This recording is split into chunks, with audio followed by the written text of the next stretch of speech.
जिस व्यक्ति को छोटे से छोटे दुख देख करके भी, कष्ट देख करके, सामान्य सी दुख पीड़ा की बातें सुन करके भी नेत्र सजल हो जाते हों, समझ जाना हृदय का बहुत पवित्र है। और किसी के सामने भयंकर दर्दनाक परिस्थिति भी प्रकट हो जाए और तब भी उसे वो सामान्य रूप से ले ले, उसके चित्त में ज्यादा विचलनता ना हो, कहीं ना कहीं उसके चित्त में पाप की स्थिति ज्यादा है। आप ये मत सोचना कि किसी की बोल्डनेस पर या किसी के बिल्कुल कई लोग होते हैं ना, बड़े हृदय के पक्के होते हैं, हृदय उनका बड़ा कठोर होता है, बड़ी बड़ी चीजों को भी झेल लेते हैं, उन लोगों के लिए बात नहीं है।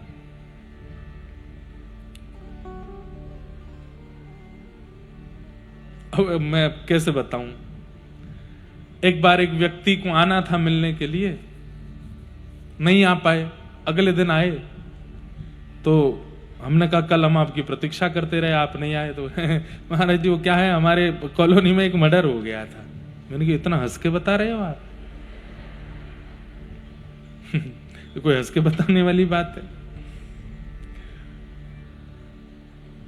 और कई लोग ऐसे होते हैं कि सामान्य सी बात पर भी उनके नेत्र सजल हो, बहुत सामान्य सी बात किसी ने कह दी, सीधी बात कहूं तो प्रेमियों के नेत्र सदा भीगे से ही रहते हैं।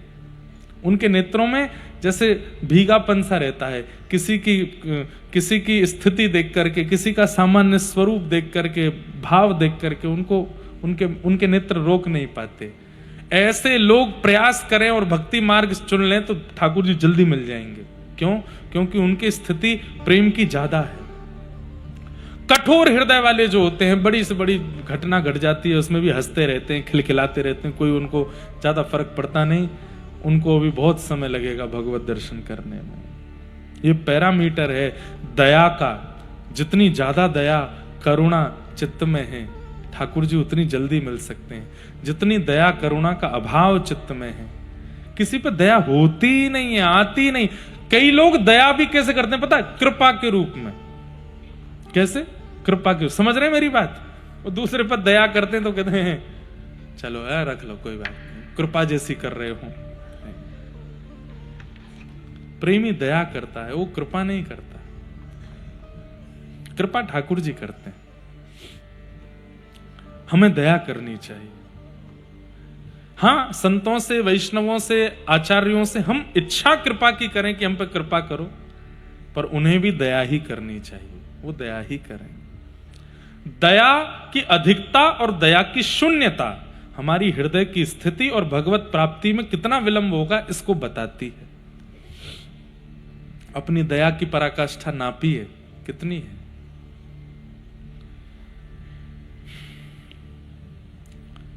तो हारने के बाद भी कौरवों को चैन नहीं पड़ा। गुरुपुत्र अश्वत्थामा गए और रात्रि में सोते हुए 5 पांडवों की जगह द्रौपदी के 5 पुत्र मार दिए। पता चला कि ये तो द्रौपदी के 5 पुत्र हैं, तो बड़ी ग्लानि हुई, लेकिन भगवान पांडवों को बचा ले गए।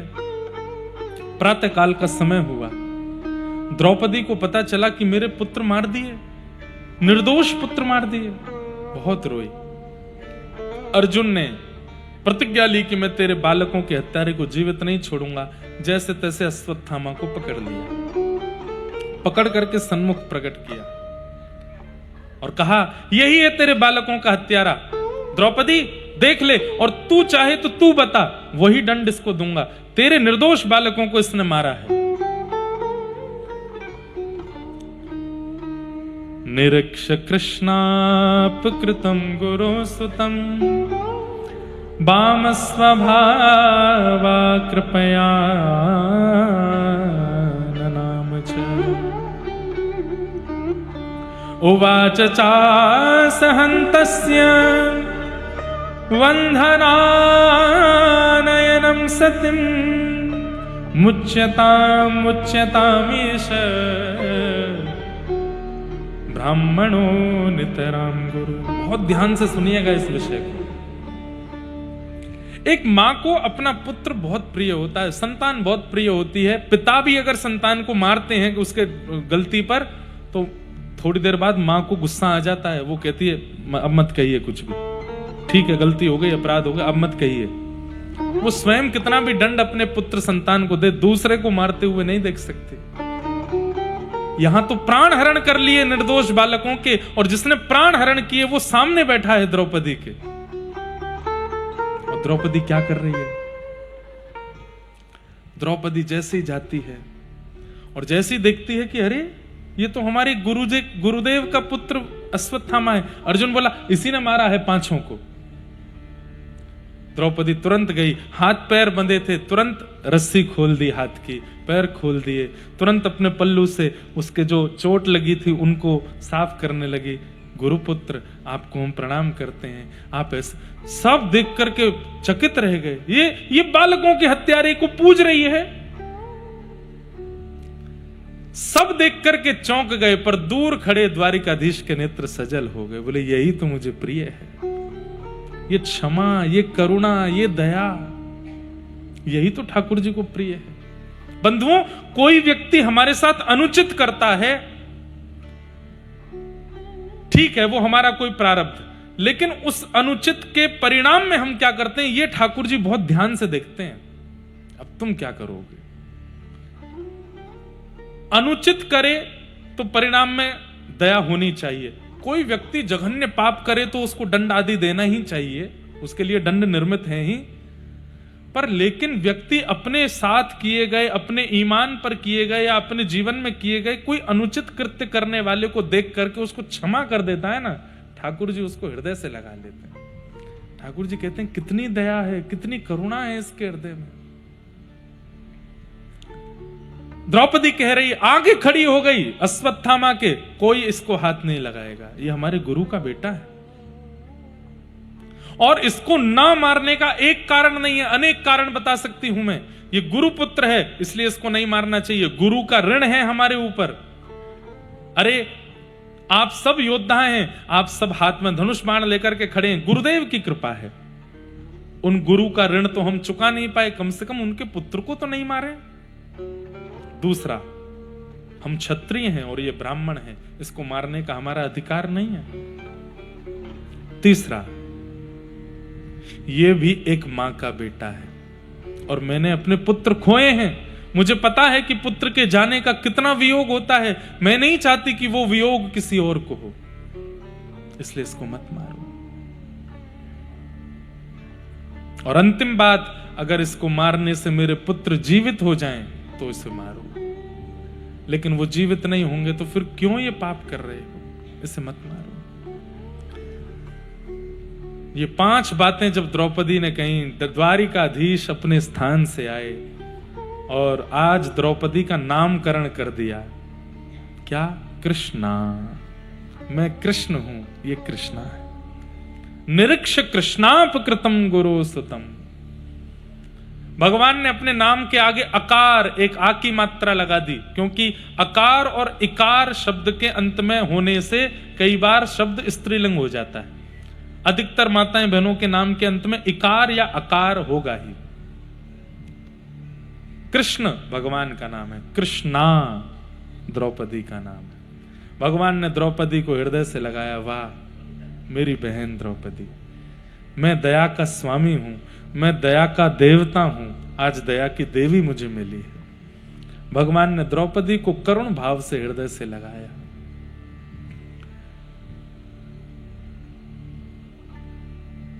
लेकिन असली परीक्षा तो अर्जुन की हो रही है, क्योंकि अर्जुन ने प्रतिज्ञा ली थी कि जिसने मारा है 5 बालकों को उसको जीवित नहीं छोड़ेगा, और क्षत्रिय अगर अपनी प्रतिज्ञा लेके पूरी ना करे तो उसको नरक जाना पड़ता है। भगवान ने द्रौपदी को गले लगाया और गले लगा के लौटते लौटते सीधे कान में बोल गए अर्जुन को, ए अर्जुन अपनी प्रतिज्ञा मत भूल, तुझे करना है जो वो कर ले। अर्जुन बोला ये तो बड़ी विडंबना है, बालकों के मां मना कर रही है, बालकों के हत्यारे को दंड देने में प्रथम अधिकार तो मां का है, वो कहेगी तो ही तो करूंगा। ठाकुर जी की ओर देखा, ठाकुर जी बोले प्रतिज्ञा देख। अर्जुन ने कहा कि द्रौपदी मना कर रही है, बड़े भैया युधिष्ठिर जी से पूछता हूं, ये हां बोल देंगे तो मार दूंगा, ये तो राजा हैं। युधिष्ठिर जी के पास गया, अब आप राजा हैं, आप आज्ञा कीजिए, मुझे क्या करना चाहिए। नहीं नहीं, मुझे द्रौपदी की बात में सार लग रहा है, मत मारो इनको। ठाकुर जी की ओर देखा, ठाकुर जी बोले प्रतिज्ञा। क्योंकि जब अर्जुन प्रतिज्ञा ले रहा था उस समय ठाकुर जी रोक रहे थे। प्रतिज्ञा क्रोध में ली जाती है, व्यक्ति प्रतिज्ञा अधिकतर क्रोध में लेता है, निष्ठुर प्रतिज्ञा। और जिस समय अर्जुन प्रतिज्ञा ले रहा था, 5 बालकों को मरा हुआ देख के मैं प्रतिज्ञा लेता हूं कि इन बालकों के हत्यारे को, उसी समय ठाकुर जी ने हाथ पकड़ा, क्रोध में निर्णय मत लो अर्जुन। अर्जुन ने ठाकुर जी का हाथ हटा दिया था। क्रोध में व्यक्ति ये भी नहीं देखता कि गुरु खड़े हैं, कि पिता खड़े हैं, कि ठाकुर जी खड़े हैं। इसलिए बंधुओं, क्रोध बहुत बुरा है। कभी भी क्रोध में कहीं जाओ, कथा में, मंदिर में और सत्संग में क्रोध में नहीं जाना चाहिए। क्रोध में नहीं, क्रोध अपवित्र करता है हृदय को। जिस प्रकार स्नान करने के बाद में अगर कोई कीचड़ डाल दे तो पुनः नहाना पड़ता है, ऐसे ही शुद्ध हृदय के बाद यदि क्रोध आ जाता है तो आप उतने ही अपवित्र हो गए हैं जितने कीचड़ डलने पे होता है। आपको पुनः शुद्ध करना पड़ेगा अपने आप को। क्रोध में कभी मंदिर मत जाओ, क्रोध में कभी कथा में मत जाओ, क्रोध में कभी सत्संग में मत जाओ। और अंतिम बात, जीवन के कोई भी निर्णय कभी क्रोध में मत लो, क्योंकि क्रोध अपवित्र करता है वाणी को, विचारों को। आप देखो, व्यक्ति बोलता है बड़े सधे हुए शब्द, क्रोध जैसे ही आता है उसके शब्दों में गाली का प्रयोग होना, अपशब्दों का प्रयोग होना प्रारंभ हो जाता है। व्यक्ति विचार बहुत शुद्ध रखता है, लेकिन जैसे ही क्रोध होता है विचारों दूषित हो जाते हैं,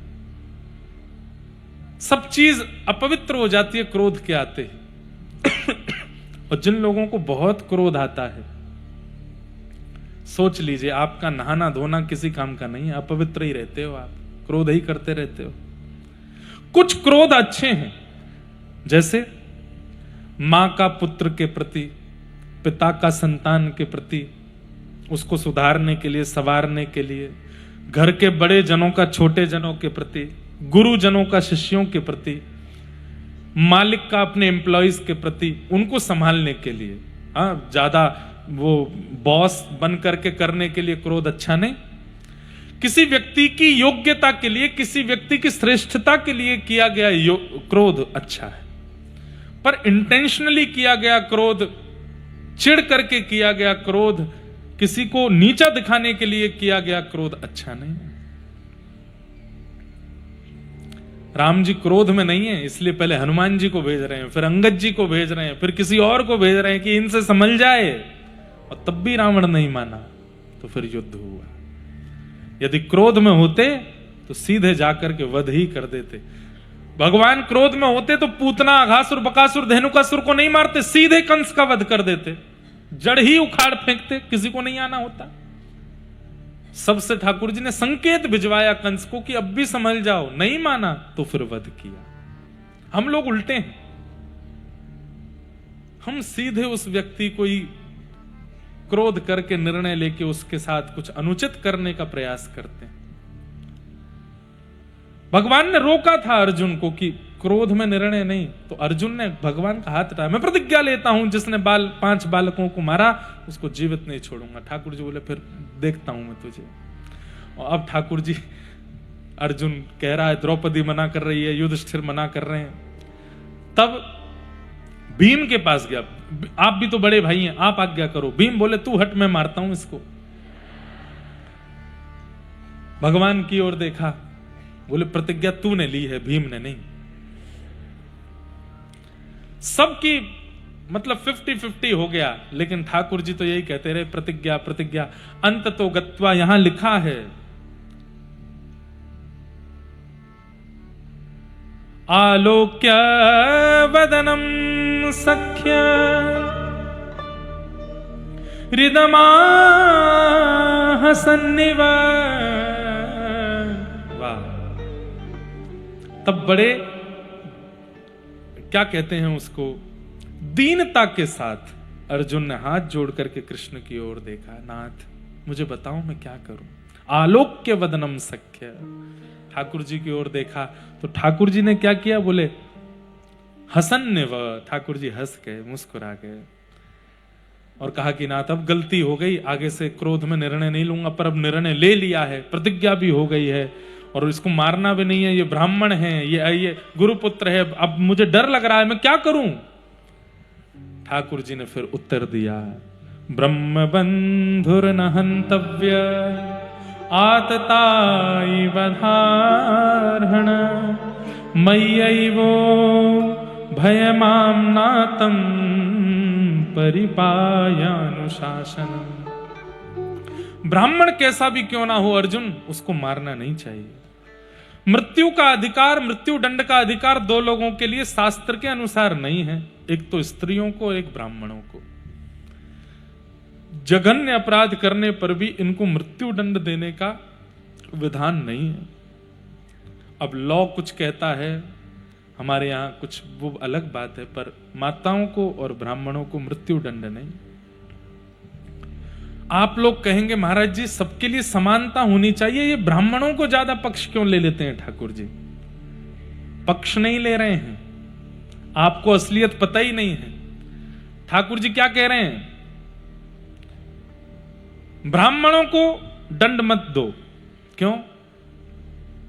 आप ज्यादा दंड दे नहीं पाओगे। अगर ये कुछ अनुचित कृत्य करेंगे तो इनको दंड मैं स्वयं दूंगा। ठाकुर जी दंड देने के लिए, दंड पाणी है उनका नाम। सोचिए, कई बार ऐसा होता है कि अपना कोई गलती कर दे ना तो अपने लोग कहते हैं बाहर के लोग ज्यादा मारेंगे, खुद ही मार लो इसको। दो चार थप्पड़ धर देते हैं, फिर हमने पीट लिया, अब आप मत कहो, उसको ले जाके मैंने बचा लिया, इनके हवाले हो जाता तो बहुत पिटाई होती। तो ठाकुर जी कहते हैं भाई तुम सब लोग ब्राह्मणों को आंक करके दंड मत दो। क्यों? क्योंकि वे ब्राह्मण हैं, उनकी पोस्ट इतनी ऊंची है कि उनको गलत करने का अधिकार नहीं है। लेकिन फिर भी अगर वो गलत करते हैं तो आप कुछ मत कहिए, आने दीजिए मेरे पास, मैं देखूंगा उनको। और जब ठाकुर जी दंड देते हैं ना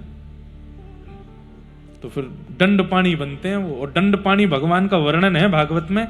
आप बैठे बैठे कथा में सुनेंगे तो आपका हृदय कांपने लगेगा, इतना भयभीत स्वरूप है ठाकुर जी का दंड पाणी। यमराज भी कांपते हैं दंड पाणी एवं। तो कोई पक्ष नहीं ले रहे ठाकुर जी, और कहने को ले भी रहे हैं, लेकिन एक तरह से भक्तों को, ब्राह्मणों को, वैष्णवों को, संतों को गलत करने पर ठाकुर जी कहते हैं तुम मत कहो, तुम उनके प्रति वैष्णव बुद्धि रखो।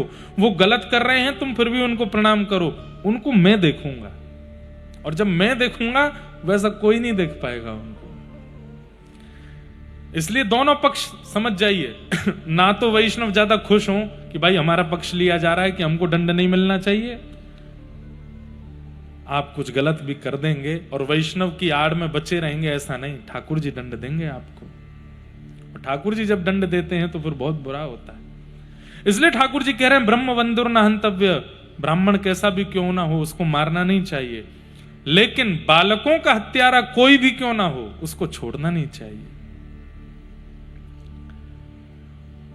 अर्जुन बोला मैं आधा पागल पहले था, पूरा पागल आज हो जाऊंगा मैं। ये कैसा निर्णय ले रहे हो?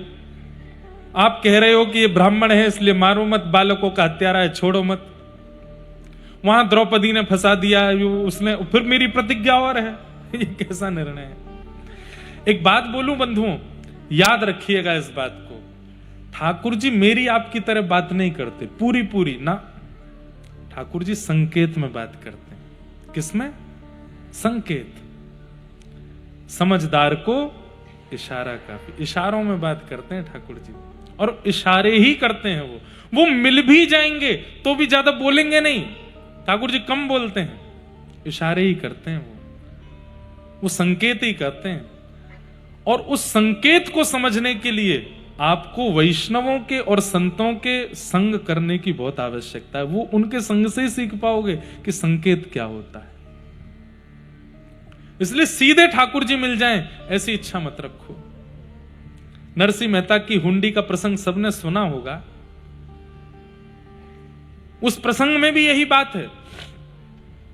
कि कुछ संत जन अयोध्या से द्वारिका जा रहे थे, और हुंडी का मतलब ये होता था, जो युवा भाई लोग बैठे हैं, बहन लोग, वो समझना हुंडी क्या होती थी। कि प्राचीन काल में जब आप लंबी यात्रा करते थे तो पैसे साथ में लेके नहीं जाते थे। क्यों? रास्ते में जेब कतरे, चोर, डांकू, डकैत सब होते थे। तो उस नगर के बड़े व्यक्ति के पास जाकर के हम पैसे दे देते थे, वो लिख करके दे देते थे कि तुम जहां जा रहे हो वहां पे मेरी हुंडी है, वहां मेरा एक मित्र नगर सेठ है, उसको ये पत्र दे देना, वो इतने पैसे तुमको वहां दे देगा। ऐसे चलता था। बैंक तो होती नहीं थी। सब लोग ध्यान से सुनिए, इधर देखो सब लोग। संकेत कैसे समझा जाता है ठाकुर जी का? भक्त का संकेत ठाकुर जी समझते हैं, ठाकुर जी का संकेत भक्त समझते हैं। सुनो, तो संत जन जा रहे थे, जूनागढ़ पहुंचे, जैसे तैसे अपने सोने बचा करके जूनागढ़ तक पहुंच गए। जूनागढ़ आकर के उन्होंने वहां किसी से पूछा कि भाई हम द्वारिका जा रहे हैं, हम इतनी मूर्ति हैं, बहुत सारा सोना है हमारे पास, द्वारिका तक पता नहीं ये बचेगा कि नहीं, बहुत चोर डाकू डकैत रास्ते में मिलते हैं, और यहां तो समुद्री रास्ता है, समुद्री चोर तो और खतरनाक होते हैं, यहां कोई हुंडी लिखने वाले हो तो बताओ। तो ईर्ष्यालु लोगों ने नरसिंह मेहता का नाम बता दिया। बोले इस नगर के सबसे बड़े सेठ जी तो नरसिंह मेहता है, इतनी बड़ी हुंडी है उनकी, पूरे द्वारिका में चलती है उनकी। कितना सोना है आपका? बोले 700 मोहर हैं। अरे राम राम राम राम, वो 1000 से नीचे मोहरों की तो हुंडी लिखते ही नहीं है। बेचारे नरसिंह मेहता जी की स्थिति यह है कि आकाश वृत्ति से घर चल रहा है और ये चिढ़ने वाले लोग कह रहे हैं कि 1000 से नीचे की हुंडी नहीं लिखते। अरे भैया हमारी लिखवा दो। संत जन तो फिर उन लोगों ने कहा आप एक काम करना। बोले क्या? जाते चरणों में गिर जाना और कहना भैया 700 ही हैं, 1000 नहीं है, लिख दो, हमें पता। वो मना करेंगे, वो ये तक कह देंगे मैं तो कंगाल हूं, आप फिर भी उनके चरण मत छोड़ना। वो आपके सामने रोने लगेंगे, बिलकने लगेंगे, कहने लगेंगे कि द्वारिका में मेरा कोई नहीं, लेकिन फिर भी आप उनको मत छोड़ना, लिखवा ही देना। मंतव्य ये था कि 700 सोने की मोहरियां नरसिंह मेहता को दे के जब वो लोग द्वारिका जाएंगे, वहां कोई नहीं मिलेगा, तो लौट के आके इतने सारे संत नरसिंह मेहता को मारेंगे। हम लोग नरसिंह का अपमान करते हैं, उसका विरोध करते हैं, उससे बड़ा फर्क नहीं पड़ता। संत विरोध करेंगे तो बड़ा फर्क पड़ेगा। दुर्बुद्धि लोग कहां तक पहुंच जाते हैं? संतों से विरोध करवाओ तब आनंद आएगा। संतों को पढ़ा लिखा करके भेज दिया, अब तो संत गए, नरसिंह मेहता जी बेचारे बैठे अपना कीर्तन कर रहे थे।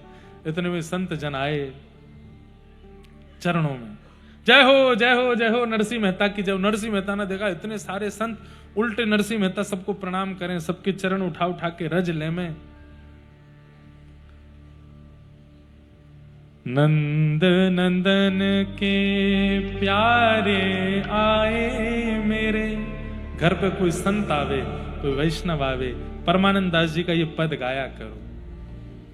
नंद नंदन के प्यारे आए मेरे, नंद नंदन के प्यारे आइए। नंद नंदन के प्यारे आए मेरे, नंद नंदन के। ओ नंद नंदन के प्यारे आए मेरे, नंद नंदन के प्यारे।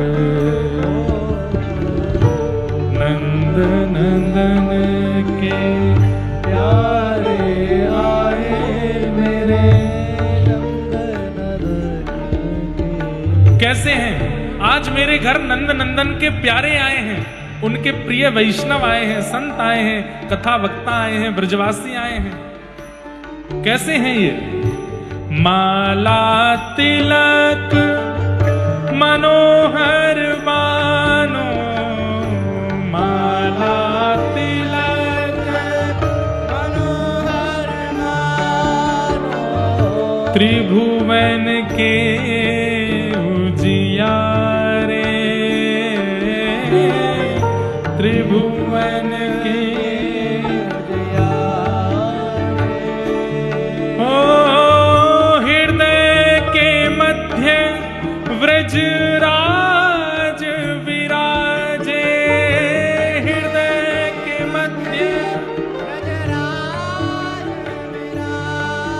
हो हृदय के मध्य विजराज विराजे,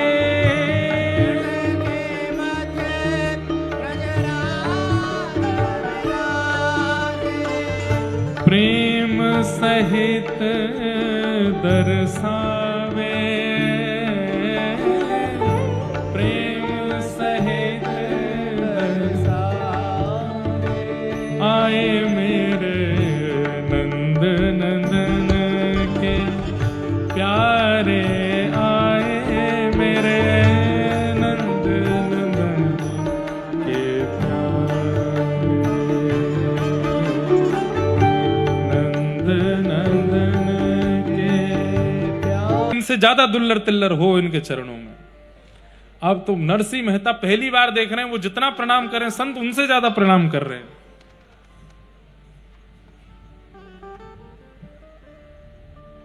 नरसिंह मेहता जी चरणों में प्रणाम करके बोले, भगवान आप क्यों ऐसे कर रहे हैं, क्या क्या काम, आप आज्ञा करें, क्या सेवा करूं। बोले हमारी हुंडी लिखो। चरणों में धर दिए। बोले 1000 नहीं है, 700 है, बस कृपा कीजिए थोड़ी सी, बस हम पे दया करो, थोड़ी हुंडी लिख दो। अरे महाराज जी कहां से ले आए हैं, कौन, मैं हुंडी उंडी नहीं लिखता हूं। अरे द्वारिका में आपकी हुंडी है बहुत बड़ी, वहां आपके सेठ जी हैं, उनके लिए लिख दीजिए ना कि हमको 700 सोने की मोहर वहीं दे देंगे। संतों का भला कर दीजिए, इतनी दूर से चल के आए हैं, हम द्वारिका जाकर के 700 सोने की मोहर ले लेंगे, वहां पे बढ़िया दान पुण्य करेंगे, आप क्यों ऐसे कर रहे हैं। नरसिंह मेहता बेचारे रात भर बैठे रहे। संत बोले लिखवाएंगे तो आपसे ही लिखवाएंगे, नहीं तो नहीं, यहां से और कहीं नहीं जाएंगे। नरसिंह मेहता ने खूब प्रयास कर लिए कह कह के कि भैया कुछ भी नहीं है। बोले हमें सब पता है, आप ऐसे कहोगे ये भी हमें पता था। नरसिंह मेहता बोले बड़ी विडंबना, क्या करें। अब संत रोने लगे अंत में, तो नरसिंह मेहता से देखे नहीं गए। 700 सोने की मोहर, हे नाथ क्या करूं। अब सीखने वाली बात, नरसिंह मेहता बोले आज शाम तक रुक सकते हैं आप लोग। बोले क्यों। बोले कुछ करना है। बोले क्या करोगे। बोले देखिए 700 सोने की मोहर से जितनी सामग्री होनी थी उतनी बाजार से खरीद लाए, आटा दाल चावल, और बढ़िया घर में पूरा एक भी रखा नहीं, सब कुछ 700 सोने की मोहर उन संतों की ले जाकर के सामग्री लाए, बढ़िया बनाया और पूरे जूनागढ़ के संतों को निमंत्रण देके भंडारा करा दिया, सबको पवा दिया और उन संतों को दिखा दिया। संत बोले भैया तुमने हमारे तो खर्च कर दिए सबरे, कहीं ऐसा नहीं हो कि। बोले नहीं नहीं, अब आपने कही है तो हुंडी लिख रहा हूं मैं। लिख दिया। जय हो श्री देवकी नंदन ठाकुर जी महाराज, यशोदा के प्राण प्यारे लाला, रुक्मणी के हृदय के प्राण प्रिय श्री ठाकुर जी, मेरी लाज बचाओ। 700 सोने की मोहर इन संतों के द्वारा मुझको दी गई है, मैं आपके नाम से हुंडी लिख रहा हूं, कृपा करके इन संतों की लाज रखिएगा। दे दिया। अब संत तो वहां से वो लेकर के प्रणाम करके निकल पड़े द्वारिका। पत्नी ने कहा नरसिंह मेहता जी से, आपने हुंडी लिख दी, वहां कौन है अपना जानकार। बोले कोई नहीं है, द्वारिकाधीश तो है, कुछ ना कुछ तो वो करेंगे कृपा। बोले वो सब तो आपने किया ही, अब कम से कम ये 700 तो बचा के रखते कि लौट के आते तो दे देते, अब ये भी खर्च कर दिया आपने। बोले देवी, ब्राह्मण, संत, गौ और अग्नि ये भगवान का मुख है। कौन कौन। ब्राह्मण, संत, गौ और अग्नि, इन चारों को जो अर्पित किया जाता है वो ठाकुर जी पे पहुंच जाता है। मैंने 700 सोने की मोहरों से सामग्री बनवा के संतों को पवा दी है, अब द्वारिकाधीश के पास पहुंच गए होंगे, अब वो देख लेंगे क्या करना है, ठाकुर जी पे पहुंच गए होंगे। कैसी सुंदर योजना।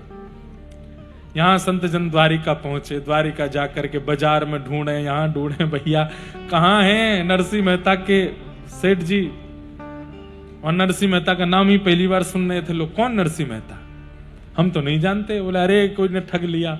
अब तो महाराज हार करके रोने लगे गोमती तट पर जाकर के संत, हम तो लूट गए, हम लूट गए भैया, अब कहां जाएंगे, क्या करेंगे। क्यों लुट गए। बोले क्यों, वापस जाके भी क्या मिलने वाला, उसने तो सब खर्च कर ही दिया था हमारे सामने, संतों को खवा ही दिया था। बड़ा चतुर है। हम संत सेवा द्वारिका में आके करते, उसने हमारे सामने ही संत सेवा कर दी। अब हम जाएंगे तो कह देगा कि आपने जो दिया मैंने तो खवा दिया, आपके सामने ही खवाया, आपने देखा था। जब रोने लगे द्वारिकाधीश, सुंदर सिर पर फेंटा बांध करके, हाथ में एक बेंत लेकर के, पटका डाल करके, और महाराज अर्धरात्रि का समय, पूरी द्वारिका सो रही है, और ठाकुर जी सेठ साहूकार का रूप धारण करके सांवरिया सेठ बन करके प्रकट हो गए।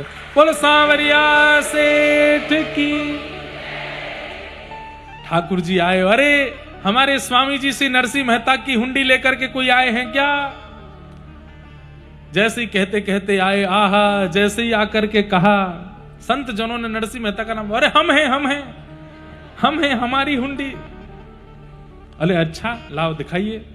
जैसे ही पढ़ा पत्र पर देख करके ठाकुर जी के नेत्र सजल हो गए। बोले चलिए, जाकर के 700 सोने की मोहर, बोले ये तो आपकी हुंडी के जो हैं वो, अब इसके अलावा, बोले आप सब लोग बैठिए, प्रसाद पाइए। चरण धोए, ठाकुर जी ने सबको दक्षिणा दी। रुक्मणी जी भी सेठानी बन करके आई हैं, सबके गले में एक एक सोने के हार पहनाए, सबको दक्षिणा आदि दी। बोले आप लोग इतना स्वागत सत्कार क्यों कर रहे हैं हमारा, हमने तो बहुत जगह हुंडी लिखवाई, इतना स्वागत तो सेठ जी नहीं करते। बोले महाराज आज हमारा घर परिवार सब कुछ नरसिंह मेहता जी की कृपा से चल रहा है, उन्हीं की कृपा है हम पर। आइए दिखाता हूं। भीतर लेकर के गए तो महाराज खूब सारी चौकियां, और उस चौकियों पे महाराज लेख करने वाले लोग बैठे थे, बड़े बड़े।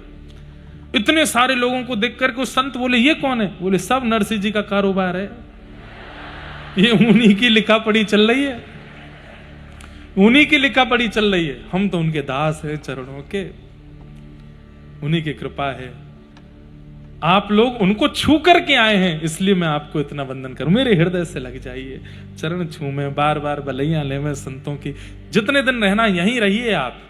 बोले हमको तो संत भोज करना था। अरे हम बुलाते, संत प्रकट कर दिए ठाकुर जी ने, संतों को भोजन पवाया, सब कुछ बढ़िया। आहा, महाराज बोले कि बताओ नरसिंह जी का चेला इतना धनवान है, नरसिंह जी कैसे दीन बन के घूमते हैं सबके सामने। कुछ महीने बाद संत जन लौट करके गए, नरसिंह मेहता जी ने जैसे ही देखे, पत्नी से बोले भागो, ये पकड़ेंगे आप। नरसिंह मेहता जी उठ करके थोड़े संकोच में आ गए, डर में आ गए। बोले अब क्या होगा? संतों ने जाकर के चरण पकड़े, बोले जय हो नरसिंह मेहता की जय हो। नरसिंह मेहता बोले जय जय, कहीं ना कहीं से इकट्ठे करके दे दूंगा आपके जो हैं। बोले ये सब क्या कह रहे हो आप, क्या आपने करवा दिया? आनंद आ गया महाराज, आपका वो चेला कितना सुंदर है, उसका तो रूप देखते बनता है। हम तो उसी को देखते रहते थे, क्या उसके नेत्र, क्या नासिका, क्या उसके होठ, क्या उसकी थोड़ी, क्या उसकी भुजा, क्या उसके चरण। कौन? अरे तुम्हारा सेठ।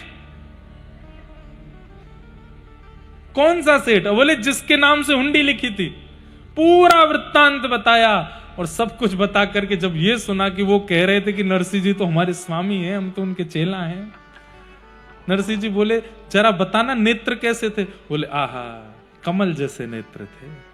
अच्छा, मुखमंडल का वर्ण कैसा था? बोले सांवले से थे, कभी गोरे लगते थे, कभी सांवले लगते थे। चाल कैसी थी? बोले टेढ़ी मेढ़ी सी चाल चलते थे। नरसिंह मेहता जी रुदन करने लगे, संतों को हृदय से लगाने लगे, रोने लगे। नाथ क्यों इतनी रक्षा मेरी करते हो आप? मैं क्या हूं आपके लिए? मैं कुछ भी तो नहीं जानता, कुछ भी तो अच्छा मेरे जीवन में नहीं है, फिर क्यों पग पग पर आकर के मेरी रक्षा करते हो? क्यों मेरे साथ खड़े हो जाते हो? क्यों हर स्थिति से मुझे बचा लेते हो आप? मैं तो कुछ भी अर्पित नहीं कर पाता आपको।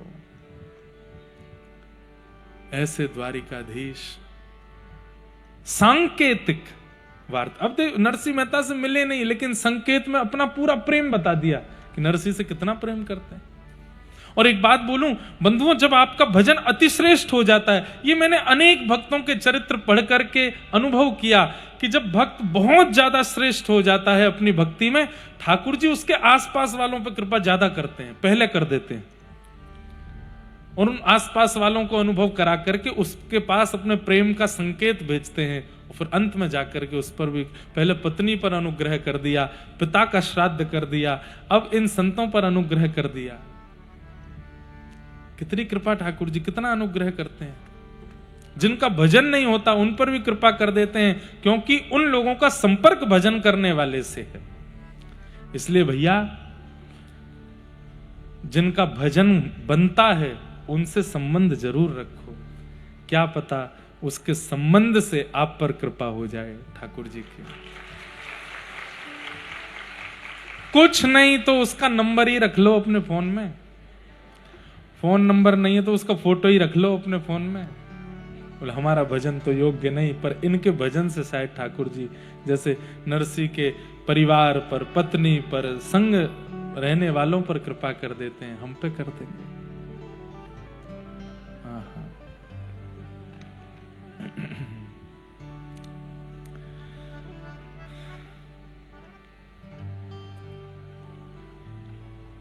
तो भगवान ने अर्जुन को समझाया, संकेत में समझाया कि अर्जुन, ये ब्राह्मण है इसे मत मारो, ये बालकों का हत्यारा है इसे मत छोड़ो। तो इसमें क्या करना चाहिए? बोले एक ही संकेत है। बोले क्या?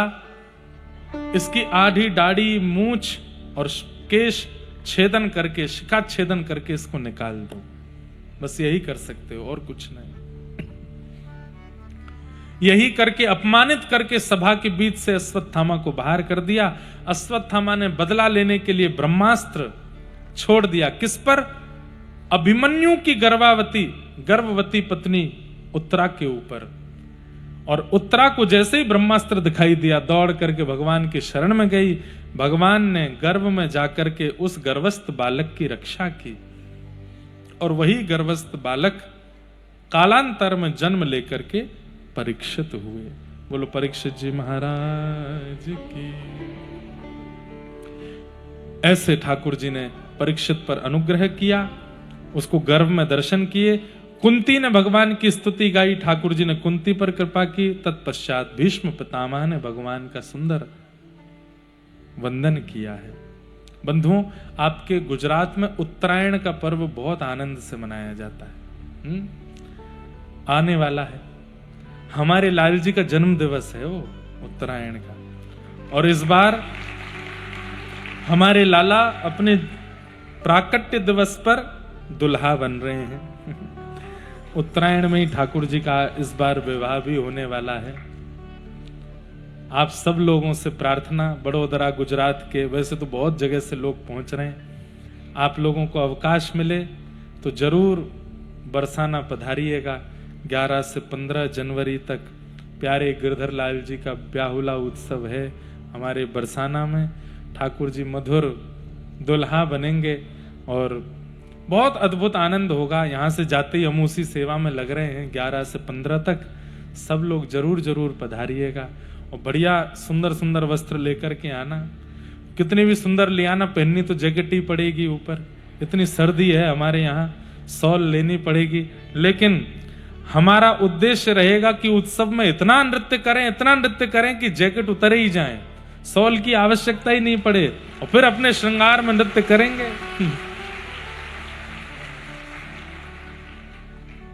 कितनी भी ढक करके आए हों ऊनी वस्त्रों से, पर लाल जी के उत्सव की ऐसी गर्माहट आवे चित्त में, इतना उत्साह आ जाए, महाराज उतारने पड़े और झूम झूम करके हम आप सब लोग बस हाँ। कहो तो कुसुमल साड़ी रंगावा, कहो तो कुसुमल साड़ी, कहो तो मोतियन मांग भरावा,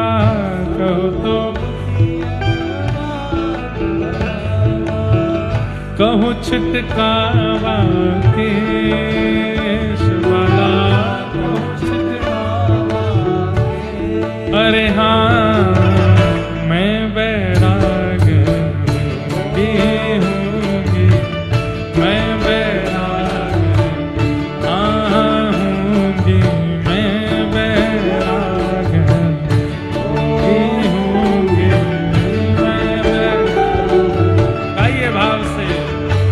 बाला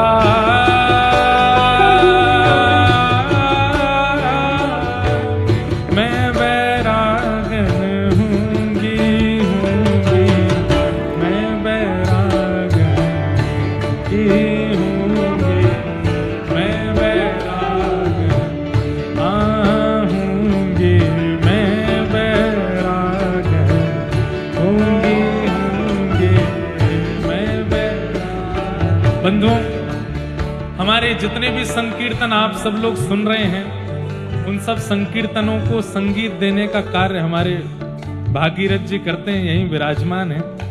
एक बार इनके लिए जोरदार ताली। मैंने कहा ना, गुजरात से हमारा संबंध है, यहाँ गुजरात से ही हमारे संगीत की क्रिया होती है। इस संकीर्तन में भी संगीत आपने और यहीं बड़ौदा के ही हैं हमारे मीर देसाई, दोनों ने मिलकर के संगीत किया है। खूब भाव से वैष्णव जन गाते हैं, गाइए। ओ जिन भेषा मेरो सावरो रीझ,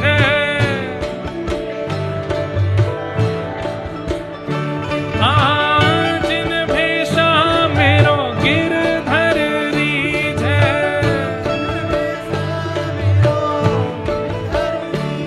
ओ जिन भेषा राधा रमण जुड़ी, जिन भेषा ओ जिन भेषा राधा वल्लभ जुड़ी झे,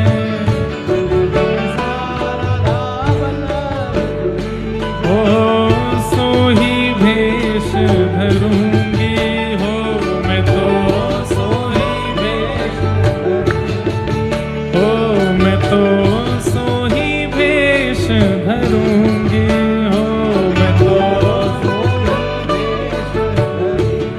अरे हाँ मैं बैरागन की हूँगी, मैं बैरागन आहूँगी, मैं बैरागन हूँगी हूँगी। श्री द्वारिकाधीश की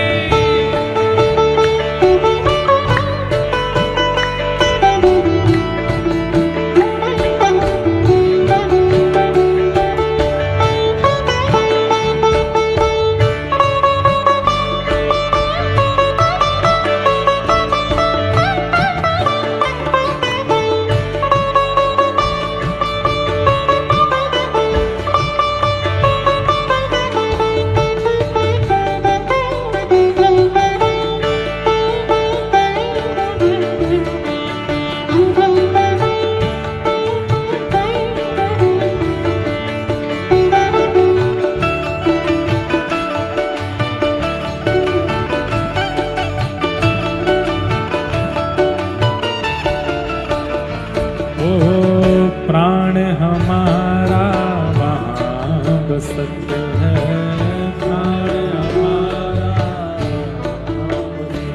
ओ प्राण हमारा वहाँ बसत है, प्राण हमारा। यहाँ तो खाली हो, यहाँ तो खाली,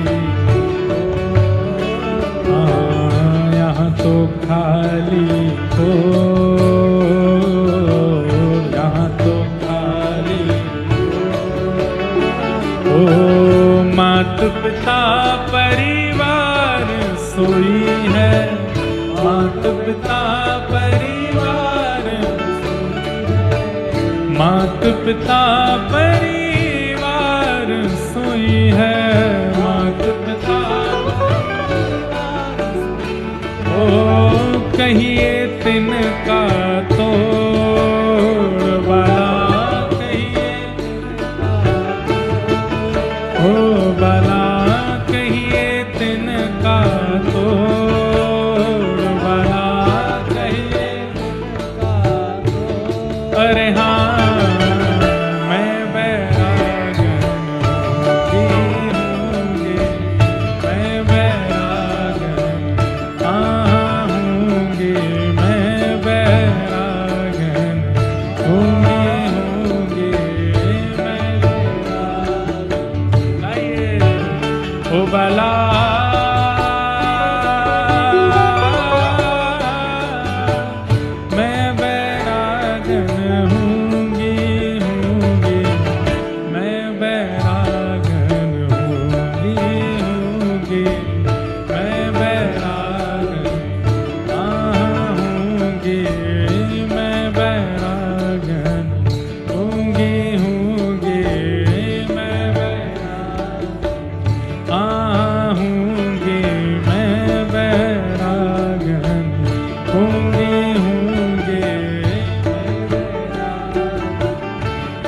भाई साहब प्रेम से एक तारा हाथ में लेकर के गा रही है और क्या कह रही है? थे के वो तो सांवरा में मोर मुकुट बन जाऊं, थे के वो तो सांवरा में, थे के वो तो सांवरा में मोर मुकुट बन जाऊं, थे के वो तो सांवरा में ओ पैरण लागे सांवरो जे पैरण लागे, हाँ पैरण लागे सांवरो जे पैरण लागे। ओ मैं तो मस्तक से लग जाऊं रे, मैं तो मस्तक से लग जाऊं रे, मैं तो मस्तक से लग जाऊं रे, मैं तो हे मोहन हे गिरधर, हे मोहन आओ तो सही गिरधर, आओ तो सही माधव रे मंदिर में मीराबाई अकेली खड़ी।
कंठहार बन जाऊं रे, मैं तो कंठहार बन, ओ मैं तो हिवड़ा से लग जाऊं रे, मैं तो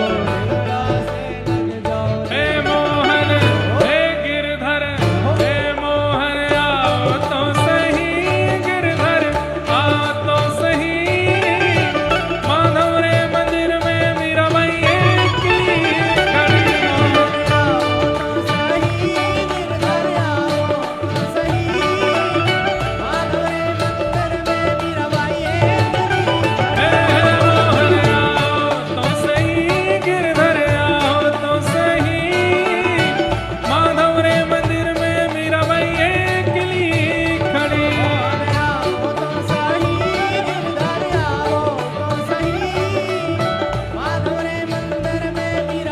बोलो रणछोड़ राय भगवान की।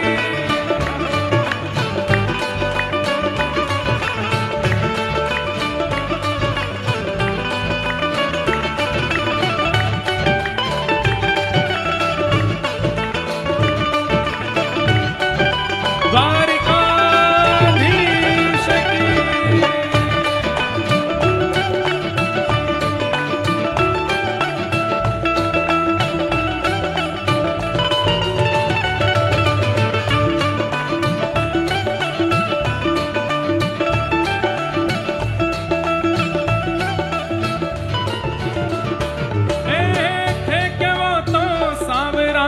जल यमुना बन जाऊं, हे वो तो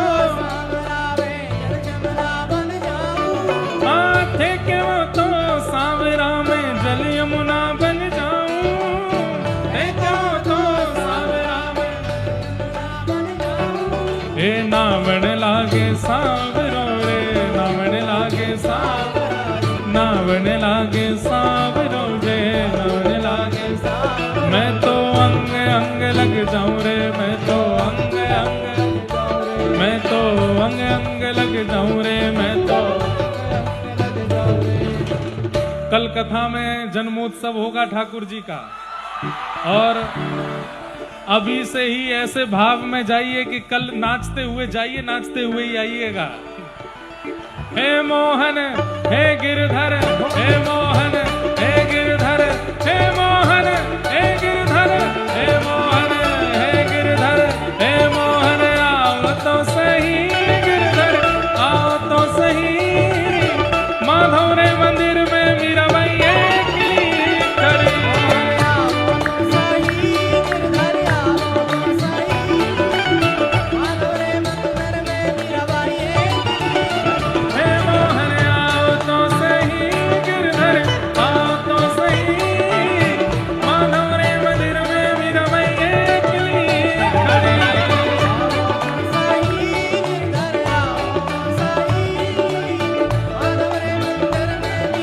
द्वारिकाમાં કોણ છે? દ્વારિકામાં કોણ?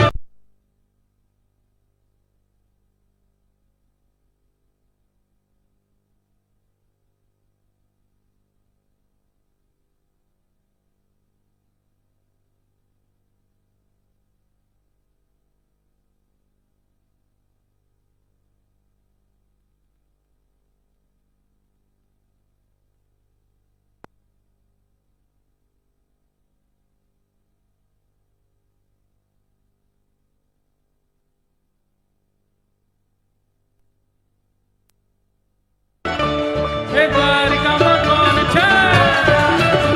હે માખણનો ચોર છે, બ્રજનો ગોપાલ છે, સુદામાનો મિત્ર છે। हम कहते हैं कि कथा में माइक बंद हो जाए, लाइट चली जाए तो समझो ठाकुर जी आ गए। हम कहते हैं पिक्चरों में और सीरियलों में ऐसा दिखता था कि भूत आते थे तो लाइटें लुप लुप करती थी। ऐसा कहते हैं कि भाई जो दैवी शक्तियां होती हैं उनमें इतना प्रभाव होता है कि ये वोल्टेज डाउन हो जाते हैं। इतनी देर से भूतों के आने पे तो लाइट नहीं जाती, पर हाँ ठाकुर जी के आने पे जाती है। और इतनी देर से हम कह रहे थे ठाकुर जी आओ तो सही, आओ तो सही, आओ तो सही। आ गए हैं लाल जी। हे द्वारिकाમાં કોણ છે? હે દ્વારિકામાં કોણ છે? દ્વારિકામાં કોણ છે? દ્વારિકામાં કોણ છે?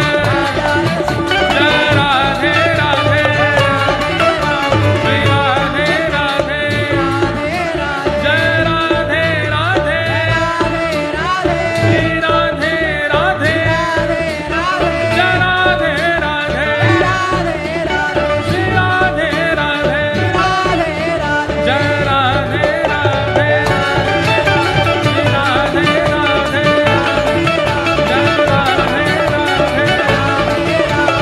राधे राधे।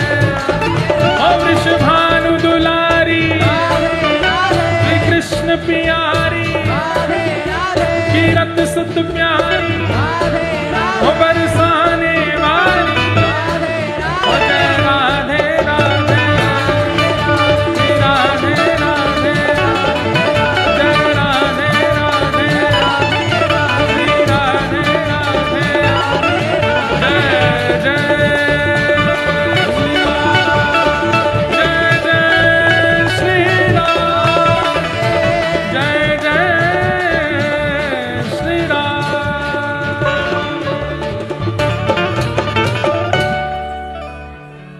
प्राण हमारा महाबसत है, प्राण हमारा यहाँ तो खाली कोड, यहाँ तो खाली कोड। क्योंकि मात पिता परिवार सोई है, मात पिता परिवार सोई है, ओ मात पिता परिवार सोई है, मात पिता परिवार सोई है, ओ कहिए तिनका तोड़ वाला, कहिए अरे हाँ मैं बैरागन होंगी, मैं बैरागन आहूंगी, मैं बैरागन होंगी होंगी, मैं बैरागन। भीष्म पितामह की पावन स्तुति और भीष्म पर्व से हम लोग कथा का कल प्रारंभ करेंगे। आज बंधु हमारे, मुझे अति प्रिय साज लगता है सितार, और हमारे भगीरथ जी आए हैं तो एक पंक्ति तो हम गा ही देंगे जिससे राधा रमन जी के चरणों में हमारी सेवा पहुंचती है। और हम प्रारंभ नहीं करेंगे, इनसे ही प्रारंभ करवाएंगे। एक पंक्ति गा करके फिर आज की कथा को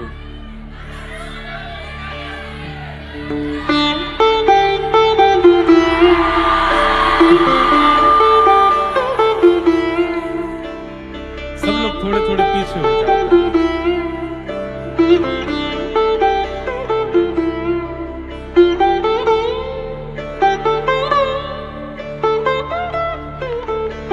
सब लोग व्रज जन प्रिय बाल मुकुंदम राधा रमण हरे हरे राधा रमण हरे हरे व्रज जन प्रिय बाल मुकुंदम राधा रमण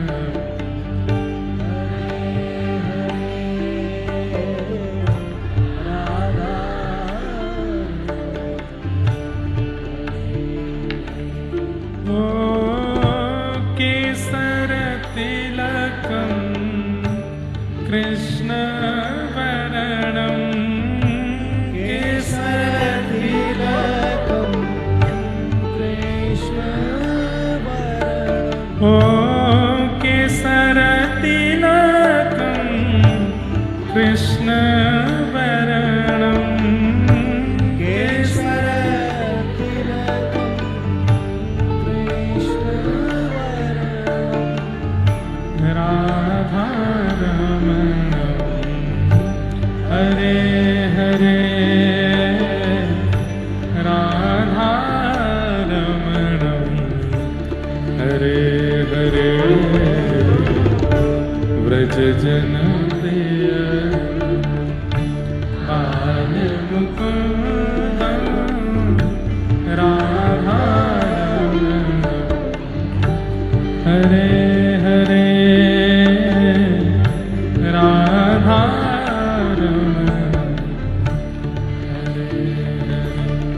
जय जय राधा रमण प्यारो राधा जय जय राधा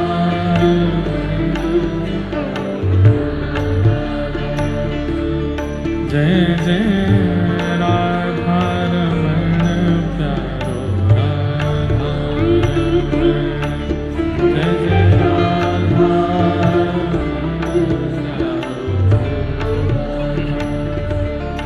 जय जय राधा रमण प्यारो राधा जय जय राधा रमण प्यारो राधा जय जय राधा रमण प्यारो राधा रमण जय जय राधा रमण प्यारो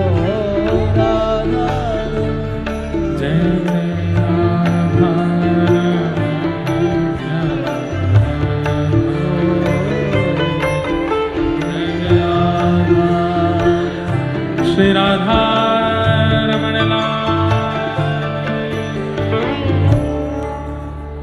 बोलो वृंदावन बिहारी लाल की, श्री राधा वल्लभ लाल की, गिरिराज धरण की, श्याम सुंदर श्री यमुने महारानी की, जय जय श्री राम, जय जय श्री राम, जय जय श्री राम। पूछरी के लौठा की हो प्यारे, क्या बात है बंसी वारे। आप सब लोगों को बारंबार प्रणाम। जय श्री कृष्ण, जय सिया राम, जय श्रीमन नारायण। हमारी एक प्रार्थना अगर हम करें तो आप मानेंगे, जितने भी लोग आगे की तरफ आ गए हैं थोड़े थोड़े पीछे जाओ, नेक नेक पीछे जाओ, सब लोग थोड़े थोड़े पीछे जाओ, थोड़े थोड़े नेक जाओ तो सही, नेक पीछे। सबकी बात, आप सबको अपने बगल वाले इनकी सौगंध है, पीछे पीछे जाओ, नेक नेक पीछे जाओ।